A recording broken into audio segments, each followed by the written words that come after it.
নমস্কার বন্ধুরা, আজকের রেসিপি ক্যারামেল কাস্টার্ড পুডিং। ঘরে অতিথি আসলে এবং নিজেদের জন্য খুব সহজেই কিন্তু এই ডেজার্টটি বানিয়ে ফেলা যায়। তো এর জন্য আমি প্রথমেই ক্যারামেল সসটা তৈরি করে নিচ্ছি। ক্যারামেল সস বানাতে আমার এখানে লেগেছে 2 চামচ চিনি আর 2 চামচ জল। এরপর একটি পাত্রে ক্যারামেল সসটা দিয়ে আমি বাটিটাতে ভালো করে সেট করে নিচ্ছি, আর ক্যারামেল সসটা বাটির চারিদিকে স্প্রেড করে নিতে হবে। এরপর কড়াই আমি নিয়ে নিচ্ছি 250 ml মতো দুধটিকে ভালো করে জাল করে নিচ্ছি, আর দিয়ে দিচ্ছি এখানে পরিমাণ মতো চিনি। আমি এখানে 4 টেবিল চামচ চিনি ব্যবহার করেছি। দুধটা ফোটা অবধি অপেক্ষা করব।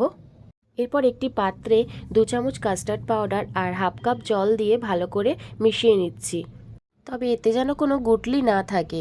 এরপর ঘরে থাকা 3টি স্লাইস ব্রেড নিয়ে আমি ব্রেডের এজেসগুলো কেটে বাদ দিয়ে দিচ্ছি, আর ব্রেডগুলোকে ছোট ছোট টুকরো করে কেটে নিচ্ছি। এরপর ব্রেডগুলিকে মিক্সার গ্রাইন্ডারে দিয়ে আমি ব্রেড ক্রাম্বস করে নিচ্ছি।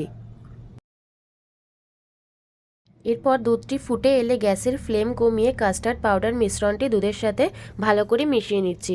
কিছুক্ষণ মেশানোর পরই দেখবেন এরকম দুধটি খুব ঘন হয়ে আসবে। তারপরই আমরা এখানে ব্রেড ক্রাম্বসগুলো ভালো করে নাড়িয়ে চাড়িয়ে মিশিয়ে নেব দুধের সাথে। মিশ্রণটি এরকম ঘন হয়ে আসলে গ্যাসের চুলা থেকে নামিয়ে নেব। নামানোর সাথে সাথে ক্যারামেল সসের রাখা পাত্রটিতে আমি এই কাস্টার্ড পুডিংয়ের মিশ্রণটি দিয়ে দিচ্ছি এবং স্প্যাচুলা দিয়ে চারিদিক সমান করে নিচ্ছি। এরপর একটি কড়াতে জল নিয়ে লো ফ্লেমে 25 মিনিট স্টিম করে নেব।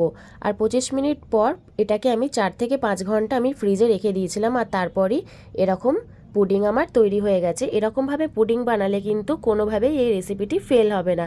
আজকের রেসিপিটা ভালো লাগলে অবশ্যই আমার চ্যানেলটিকে সাবস্ক্রাইব করে দেবেন। টাটা।